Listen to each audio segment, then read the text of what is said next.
Good morning friends. आज हम लोग देख रहे हैं क्लास 7th और ये हमारा लास्ट चैप्टर है 18वीं शताब्दी में नए राजनीतिक गठन। इसमें कुछ शब्दावलियों को देख लेते हैं, उसके बाद कुछ तथ्यों को देखेंगे। पहला हमारा शब्द है चौथ। जमींदारों द्वारा वसूले जाने वाले भू राजस्व का यानी 1/4 जो भी मराठे द्वारा दक्कन में वसूले जाते थे वो चौथ कहलाते थे।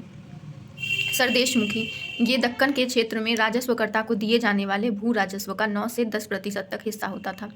इजारेदारी, ये होती थी 1772 ईस्वी में वारेन हेस्टिंग्स ने नई भूमि राजस्व पद्धति लागू की थी।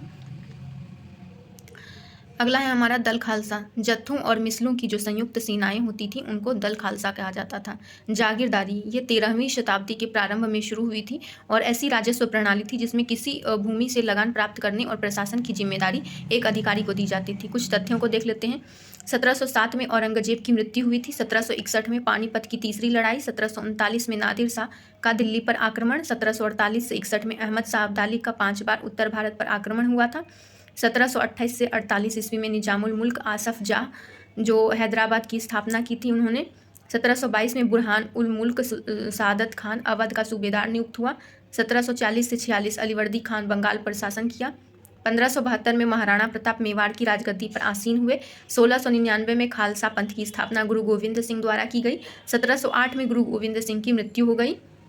1799 ईस्वी में महाराजा रणजीत सिंह ने लाहौर को राजधानी बनाया और 1627 से 1680 के बीच में ये शिवाजी का जो उनका समय काल था, इसी के मध्य उन्होंने शासन भी किया था। 1756 से 63 में भरतपुर जाट राज्य को संगठित किया एक जो जाट नेता थे सूरजमल। अगला है हमारा 18वीं शताब्दी में राज्यों का जो वर्गीकरण है वो 3 उस पर किया गया। पहला है हमारा अवध, बंगाल और हैदराबाद जो कि पूर्व में मुगल प्रांत थे। उसके बाद हमारा दूसरा है राजपूत प्रदेश की वतन जागीरी, ये लोग जागीर देकर जो है अपना काम करवाते थे। तीसरा है मराठे, सिख, जाट, ये सभी अपने स्वयं को उनसे स्वतंत्र करवाने की इच्छुक थे। सवाई जयसिंह, ये दिल्ली, जयपुर, उज्जैन, मथुरा और वाराणसी 5 जगहों पर खगोलीय वेधशाला की स्थापना की और ये अम्बेर के शासक थे। सिख, इनके जो भी सैन्य प्रशासन थे उनके बारे में बताया गया कि जत्थे और सबसे छोटे थे, उसके बाद मिसल और इन दोनों को मिलाकर दल खालसा सर्वोपरि था। गुरमत्ता, जो इनकी गुरु के प्रस्ताव के नाम से जो भी इनकी बैठक होती थी वो गुरमत्ता में कहलाता था।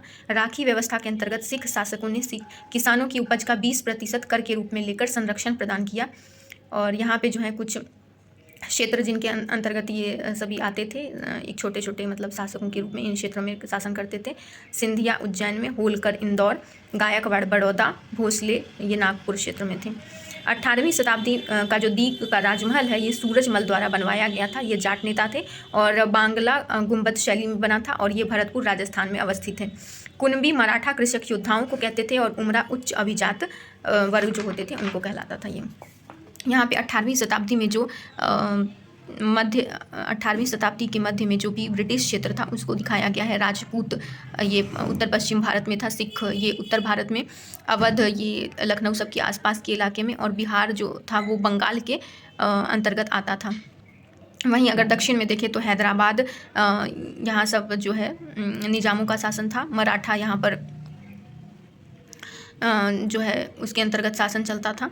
और अब हम लोग कुछ क्षेत्र देख लेते हैं। 1700 के समय में जो स्थिति थी यहाँ पर सिख के अंतर्गत जो है लाहौर ये सब क्षेत्र आते थे। जाट जो है दिल्ली और आसपास के क्षेत्र में काम करते थे और अवध जो कि लखनऊ तक का पूरा क्षेत्र था यहाँ पर शासन चलता था।